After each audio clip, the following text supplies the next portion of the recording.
Every day, week, month, and year, there could be tons of new discoveries and achievements made by NASA and other space scientists. You might have missed a few and might even miss some more in the future, but fortunately, we are here to always keep you updated. Here is one of the latest news that you should definitely be updated about. A new study released last March 28 by Chinese researchers discovered billions of tons of water located in strange glass spheres that are buried on the moon.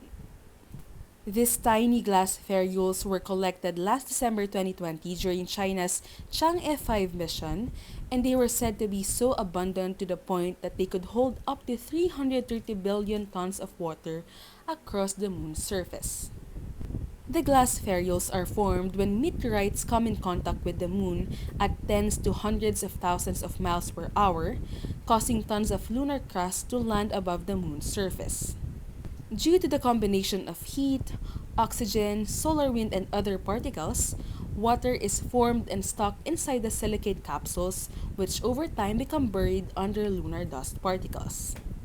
In particular, the impact from the smashing of the meteorites into the moon results in high heat or temperature, which melts the silica inside the soil. This molten silica is mixed with oxygen-filled dirt and goes into the moon's sky, which then becomes in contact with ionized hydrogen particles from solar winds. The silica's temperature will then lower, resulting in water being trapped inside little glass beads. These could serve as a reservoir of water that is slowly refilled over time, which could be a great source, especially for those who are planning to build bases on the moon. Researchers also believe that the water on the lunar surface can be easily extracted by collecting some regolith and then sifting it to collect the beads. The beads should then be boiled and cooled, then you now have water. This, however, was not the first time that the idea of water on the moon was introduced to the public or carefully studied by scientists. The LCROSS mission and experiment held last 2009 provided great help to NASA in confirming the presence of a layer of water hidden under the top layer of regolith. Researchers, however, said that what was said to be a layer of water could be a layer of these beads instead, which came from the meteor impacts.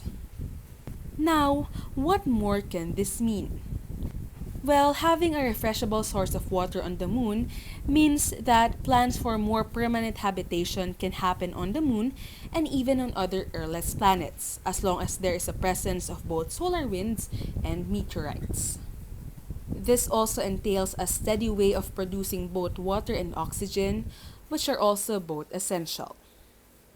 While more research must be done to further study this phenomenon and confirm the proper way of extracting it, this new discovery is truly a remarkable one. If you like to watch more videos like this, don't forget to press the subscribe button.